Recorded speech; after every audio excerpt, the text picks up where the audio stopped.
If you invest the way people gamble in casinos, you're not going to do very well. It's the long-term investment that works best. But if you like the action of investing, sometimes winning, sometimes losing, just like when they gamble in a casino, those people are not my people. I like the long-term investors who figure out something that's going to work over the long term and buy that. And the sooner the Chinese people gamble less and invest patiently for the long term more, the sooner they will do better. The world is full of foolish gamblers. They will not do as well as the patient investors.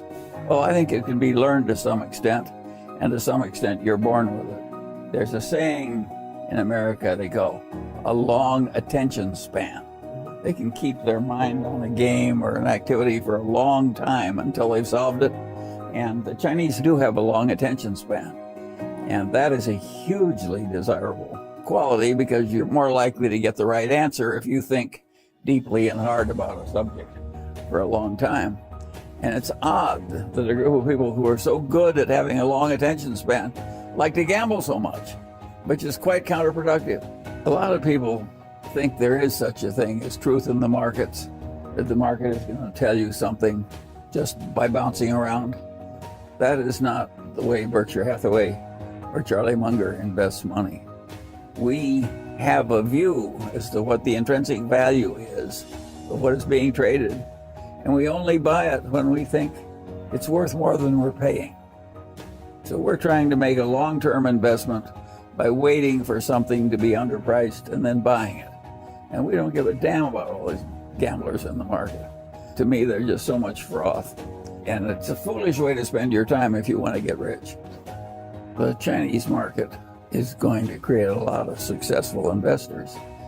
If you look at Hong Kong, which has been full of Chinese people enmeshed in a capitalist order with a good securities market, that is going to spread all over China and increase in respectability and size for decades ahead. I anticipate that China's security markets and investing practices will get better and better for a long, long time. There'll be fluctuations, to be sure, but the long-term trend will be more achievement, more respectability, and higher prices. The Chinese who've gotten rich in Hong Kong over the last 50 years are not the short-term traders and the gamblers. It has been the long-term investors who sought out good long-term investments and stubbornly held them for long periods of time. And just as that worked for the Chinese in Hong Kong, it'll work for the Chinese on the mainland.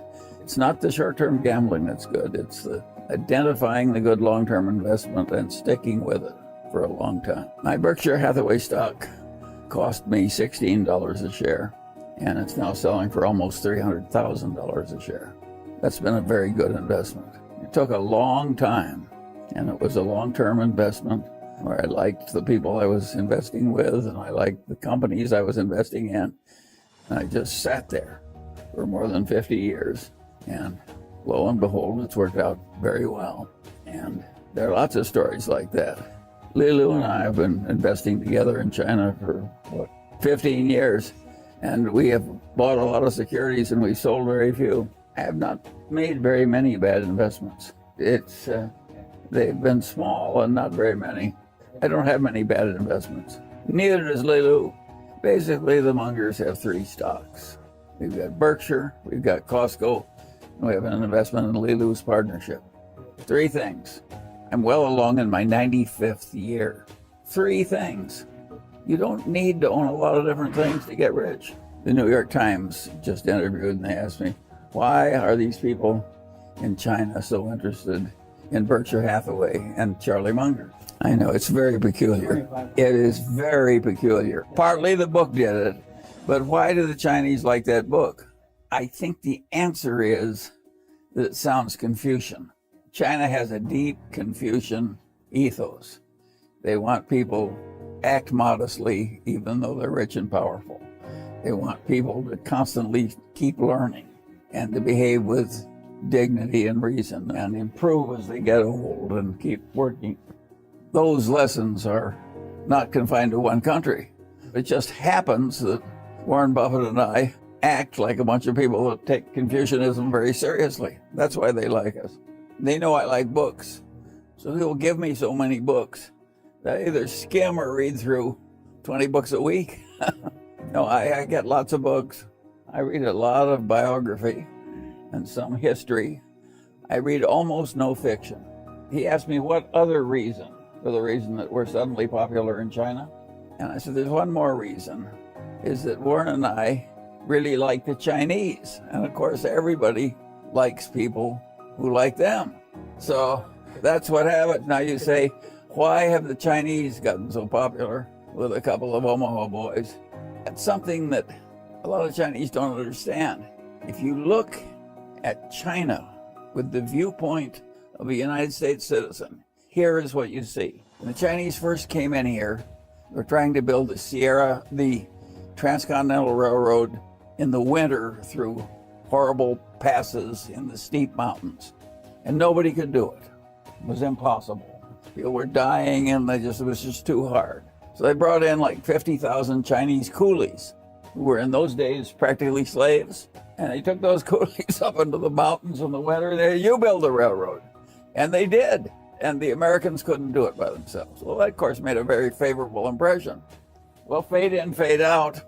And now we've had all this immigration of Asians, Chinese, Japanese, Korean, Vietnamese, so on. And what have those Asians done in America? Well, they've come in and rapidly become doctors, lawyers, professors, businessmen, and so forth, and succeeded mightily. And if we go to our symphony orchestra, which didn't used to have any Chinese in it, every instrument that's hard to play and takes unlimited practice, you look up from the instrument, there's a Chinese face. Well, of course, we find people popular who are succeeding so much in our country, and they're not causing a lot of trouble. They're just succeeding. And so naturally we like the Chinese. And I don't think the ordinary person on mainland China understands what an image of success China has in the United States because the Chinese Americans have done so well here. And the most extreme thing of all that nobody could have anticipated, nobody ever talks about it, and you should talk about it in your magazine, is because there was so much poverty in China and it was so overpopulated.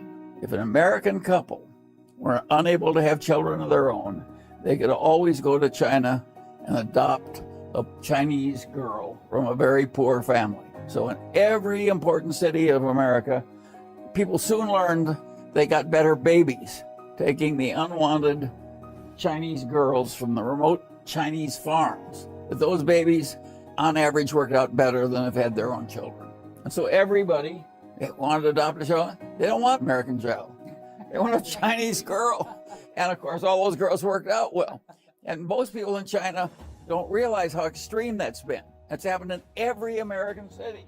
Every American private school is full of the discarded Chinese girls from the Chinese countryside, and they're getting all A's and winning the prizes.